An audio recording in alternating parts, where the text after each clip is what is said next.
Master minds commerce చదవాలనుకునే 10th inter విద్యార్థుల తొలి ఎంపిక.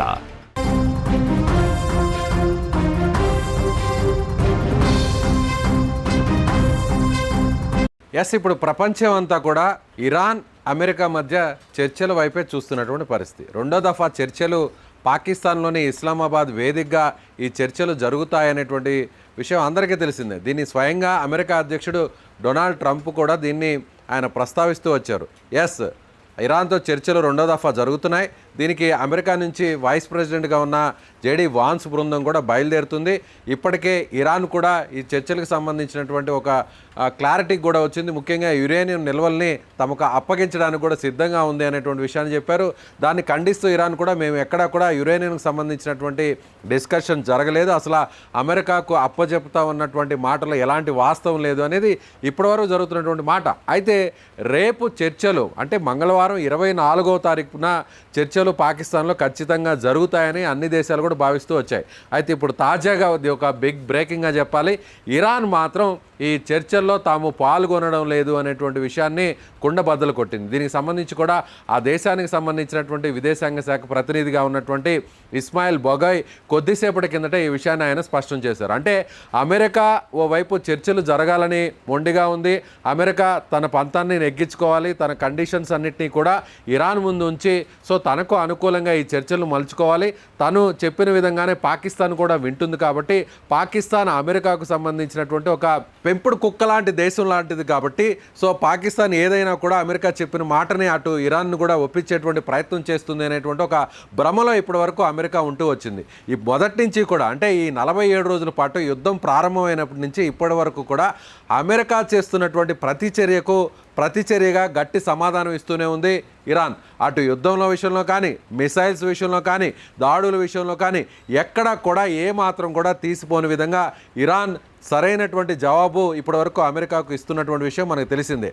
అదేవిధంగా మాటల విషయంలో కూడా ట్రంప్ ఏ విధంగా అయితే ఆయన రోజుకొక పోస్ట్ చేయడం, రోజుకొక కామెంట్ చేయడం, రోజుకొక బెదిరింపు చేస్తున్నా కూడా ఇరాన్ ఏమాత్రం కూడా లెక్కలోకి తీసుకోకుండా అదే స్థాయిలో ఇరాన్ కౌంటర్ ఇస్తూ వచ్చింది ట్రంప్కి. ఇప్పుడు తాజాగా చూసినట్లయితే ఈ స్టేట్మెంట్ ఓవైపు 2-3 రోజుల నుంచి డొనాల్డ్ ట్రంప్ ఒకటే మాట చెప్తున్నారు, ఇక ఆబ్వియస్లీ జరగబోతున్నాయి, చర్చలు అయితే ఫైనల్ అయిపోతున్నాయి, సో ఇక ప్రపంచం అంతా ఊపిరి పీల్చుకుంటుంది, స్ట్రైట్ ఆఫ్ హార్మోజ్ తిరిగి రీఓపెన్ అవుతుంది, సో అన్ని దేశాలకు సంబంధించినటువంటి ఆర్థిక వ్యవస్థ గాడిలో పడుతుంది, అలాగే ఆయిల్కి సంబంధించినటువంటి క్రూడ్ ఆయిల్ ధరలు కూడా నార్మల్ పొజిషన్కి వస్తాయి, ఇక ట్రాన్స్పోర్టేషన్ స్ట్రైట్ ఆఫ్ హార్మోజ్లో యథావిధిగా జరగబోతుంది అనేటువంటి విషయాన్ని చెబుతూనే తన దేశానికి తాను అనుకున్న విధంగా కూడా ఈ చర్చలు జరుగుతున్నాయి అనేటువంటి మాటను కూడా ఆయన ప్రస్తావిస్తూ వచ్చారు. కానీ ఇప్పుడు ఇరాన్ చాలా క్లారిటీ ఇచ్చింది, ఇరాన్ ఇక చర్చల్లో పాల్గొనడం లేదు అనేటువంటి విషయాన్ని స్పష్టం చేసింది. కాబట్టి ఇక వాట్ నెక్స్ట్, ఏం జరగబోతుంది?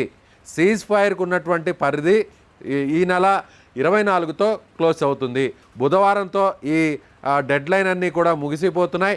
బుధవారం తరువాత ఇరాన్ తాము చెప్పినట్టుగాని వినకపోతే నేరుగా పవర్ ప్లాంట్స్ని అటాక్ చేస్తాం, అలాగే ఇరాన్కి సంబంధించినటువంటి విద్యుత్ కేంద్రాలన్నింటినీ కూడా సర్వనాశనం చేస్తాం, అదేవిధంగా ఇరాన్కి సంబంధించినటువంటి బ్రిడ్జెస్ని, ప్రాజెక్టులని అన్నిటినీ కూడా ఒక రకంగా చెప్పాలంటే ప్రధానంగా ఆ దేశానికి సంబంధించినటువంటి మౌలిక సదుపాయాల వ్యవస్థనంతా కూడా చిన్నాభిన్నం చేస్తాం, తుడిచిపెట్టే విధంగా కూడా మా దాడులు ఉంటాయనేటువంటి విషయాన్ని డొనాల్డ్ ట్రంప్ తాజాగా కూడా ఆయన చెప్పడం జరిగింది. మేము చెప్పిన కండిషన్స్కి, మేము పిలిచిన విధంగా చర్చలకు వచ్చి ఒప్పుకోకపోతే ఇరాన్ మీద ఏ స్థాయిలో తమ ప్రతాపాన్ని చూపుతాము, ఏ స్థాయిలో తమ దాడులు చేస్తాము అంటూ కూడా వరుసగా ట్రంప్ చెప్తూనే వస్తున్నారు.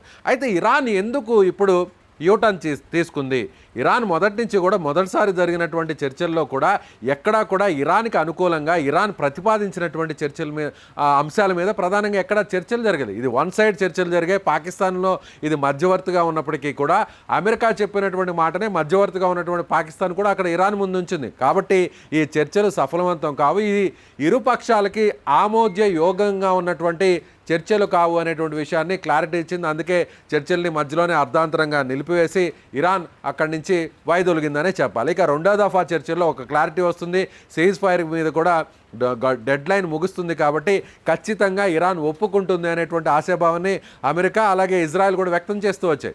దానికి తగ్గట్టుగానే ఇజ్రాయెల్ దాడులు చేస్తున్నటువంటి పరిస్థితుల్లో లెబనాన్ దేశం మీద ఇజ్రాయెల్ దాడులను కూడా ప్రస్తుతానికి తాత్కాలికంగా నిలిపివేయడంతో సో ఇప్పుడు లెబనాన్కి ఇజ్రాయెల్ మధ్య కూడా సీజ్ ఫైర్ అనేటువంటి ఒప్పందం కూడా జరిగింది కాబట్టి ఇక చర్చలు పూర్తి స్థాయిలో సఫలవంతం అవుతాయి అనేటువంటి విషయాన్ని పశ్చిమాసియాలో ఉన్నటువంటి గల్ఫ్ కంట్రీస్ కావచ్చు, అమెరికా దాని మిత్ర దేశాలన్నీ కూడా ఎదురు చూసాయి. ప్రపంచ దేశాలన్నీ కూడా అంటే ఇప్పుడు ఈ స్ట్రైట్ ఆఫ్ హార్మూజ్ మీద గల్ఫ్ కంట్రీస్కు సంబంధించినటువంటి ట్రేడింగ్ మీద ఆధారపడినటువంటి ఏషియన్ కంట్రీస్ అలాగే ఈ క్రూడ్ ఆయిల్ మీద డిపెండ్ అయినటువంటి ముఖ్యంగా యూరోపియన్ కంట్రీస్ కూడా అదే ఆశాభావాన్ని వ్యక్తం చేశాయి. అయితే ఇప్పుడు సరిగ్గా ఇరాన్ ఇచ్చినటువంటి ఈ ట్విస్ట్ ఎందుకు? ఇరాన్ ఇక పూర్తి స్థాయిలో యుద్ధానికి మళ్ళీ సన్నద్ధమైందా? కేవలం అమెరికాకు సంబంధించినటువంటి లక్షల కోట్ల రూపాయలు వినియోగించి ఇరాన్ మీద అమెరికా యుద్ధం చేసినా కూడా ఇరాన్ చాలా వరకు దెబ్బతినింది. ఇరాన్కి సంబంధించినటువంటి ఐఆర్జీసీ కమాండర్లు చనిపోయారు, ముఖ్యమైనటువంటి ఖమేనీ లాంటి సుప్రీం లీడర్ చనిపోవడం జరిగింది, అలాగే వాళ్ళకి సంబంధించినటువంటి కీలక శాఖలో ఉన్నటువంటి మంత్రులు చనిపోవడం జరిగింది. కీలక నాయకత్వం అంతా కూడా సగం వరకు కూడా తుడిచిపెట్టుకుపోయింది. చాలామంది సివిలియన్స్ చనిపోవడం జరిగింది, వేల సంఖ్యలో ఇరానీయులందరూ కూడా చనిపోవడం జరిగింది. అయినా కూడా ఇరాన్ ఎందుకు వెనక్కి తగ్గడం లేదు?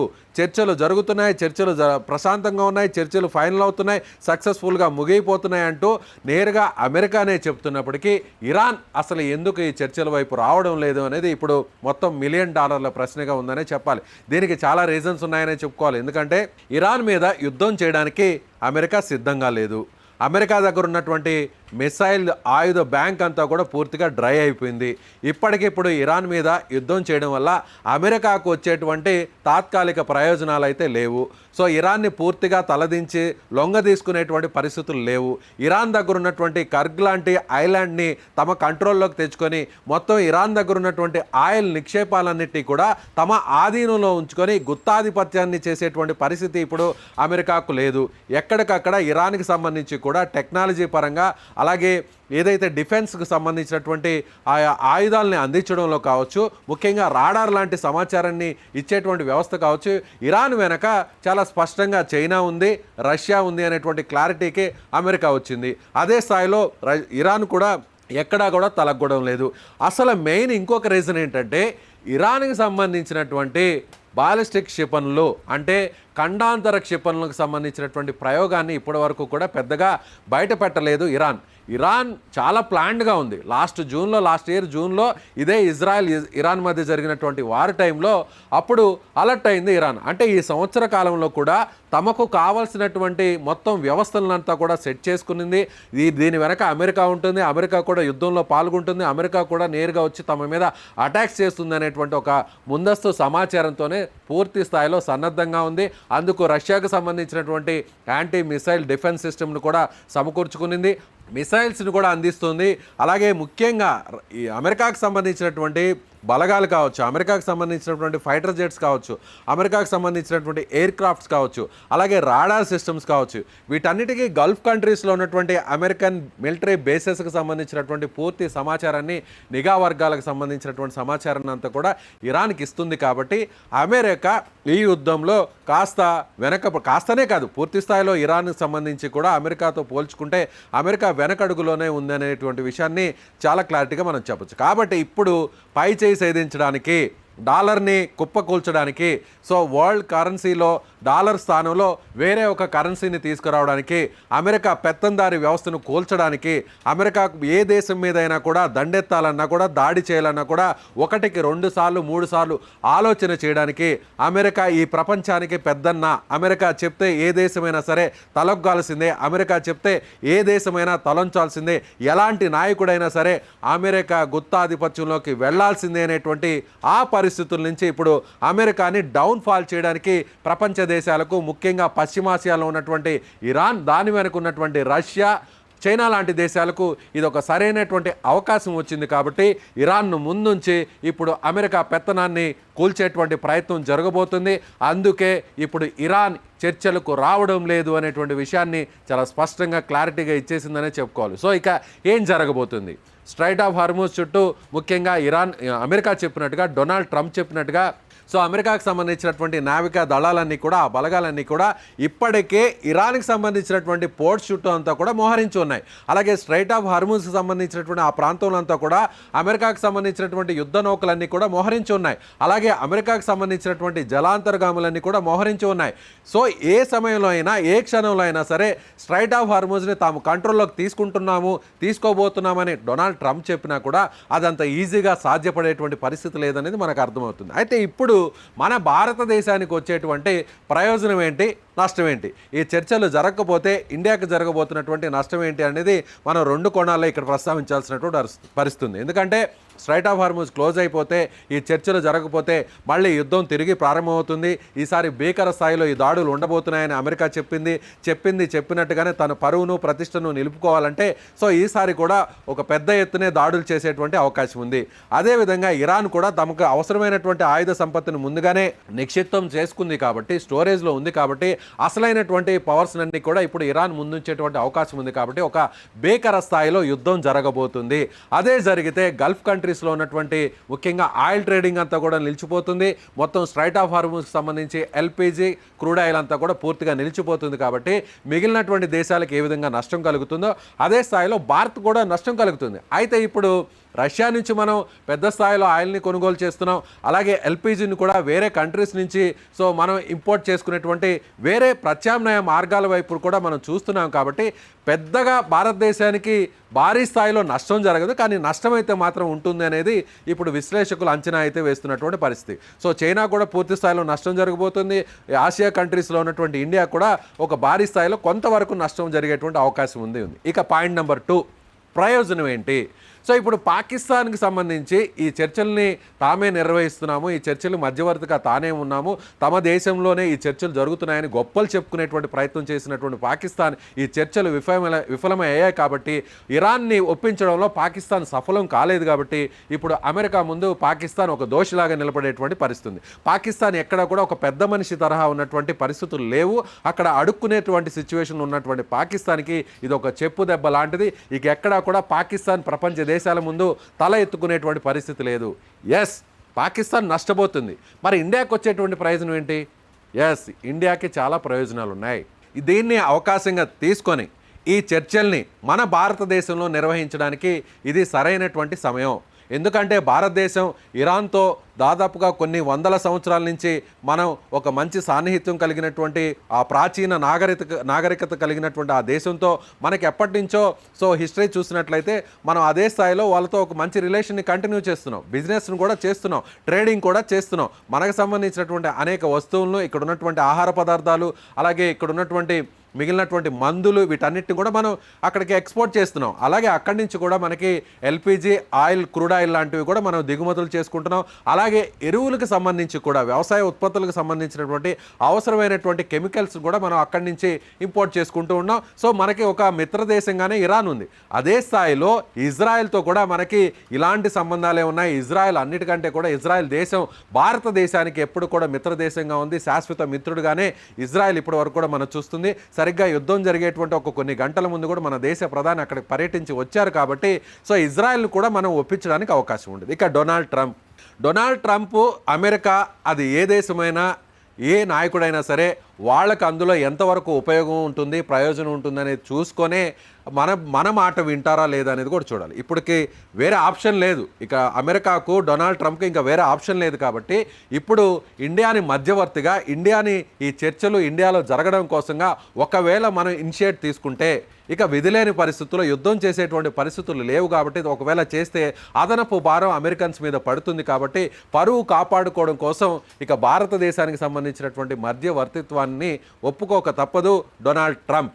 రష్యాతో కూడా మనకు మంచి సంబంధాలు ఉన్నాయి కాబట్టి, రష్యా కూడా మనకు మిత్రదేశం కాబట్టి, రష్యా నుంచి మనం చైనాను కూడా కొంత మనం ట్యాకిల్ చేసేటువంటి అవకాశం ఉంది. కాబట్టి సో ఈ టాక్స్ అనేవి ఖచ్చితంగా సక్సెస్ఫుల్గా జరుగుతాయి. అది ఇండియాలో జరిగితే, ముఖ్యంగా నరేంద్ర మోదీ నాయకత్వంలో జరిగితే సో ఇప్పుడు అన్ని దేశాలు, అటు అమెరికా, ఇరాన్ కూడా ఒప్పుకునేటువంటి అవకాశం ఉంది. కాబట్టి ఈ చర్చల్ని మనం విజయవంతం చేస్తే ప్రపంచంలో ఇప్పుడు మనం జీడిపి లెవెల్లో 4th ప్లేస్లో ఉన్నాం. కాబట్టి రాబోయేటువంటి సంవత్సరాల్లో కూడా మన ఆదాయ వనరులను మరింత పెంచుకోవచ్చు. అలాగే మిగిలినటువంటి దేశాలన్నింటిలో కూడా మన ప్రతిష్ట పెరుగుతుంది. ఇప్పుడు అమెరికా, రష్యా, చైనా. ఈ 3 దేశాల తర్వాత ఆ స్థాయిలో ఉన్నటువంటి ఒక పెద్ద దేశంగా, ఒక అగ్రదేశంగా ఇండియా ఎదుగుతున్నటువంటి దేశం కాబట్టి రాబోయేటువంటి రోజుల్లో కూడా మన దేశానికి ఈ చర్చల్ని మనం మధ్యవర్తిగా ఉండి సఫలం చేసినట్లయితే ఒక పెద్ద పెను ప్రమాదాన్ని ప్రపంచాన్ని కాపాడాము అనేటువంటి ఒక గొప్ప కీర్తి మనకు వస్తుంది. కాబట్టి ఇది ఒక మంచి రైట్ టైం. అన్ని దేశాలతో మనం ఆయిల్ ట్రేడింగ్, మనం బిజినెస్ ట్రేడింగ్ జరపవచ్చు. అన్ని దేశాలు కూడా ఏదైనా దేశాల మధ్య సమస్య ఉన్నప్పుడు సో మధ్యవర్తిగా మనకు ఇక పెద్ద స్థాయిలో మనకి ఆ ఆహ్వానాలు కూడా అందుతాయి. కాబట్టి ఆయా దేశాలతో మనం రాయబారాలను కూడా కొనసాగించవచ్చు. కాబట్టి దీన్ని మనం మన దేశ ప్రయోజనాల కోసం, మన భవిష్యత్తు అవసరాల కోసం, మన బిజినెస్ ట్రేడింగ్ కోసం దీన్ని వినియోగించుకునే దానికి ఇది ఒక సరైనటువంటి మార్గంగా మనం దీన్ని చూడాలి. మరి చూద్దాం రాబోయేటువంటి రోజుల్లో ఏం జరుగుతుందో.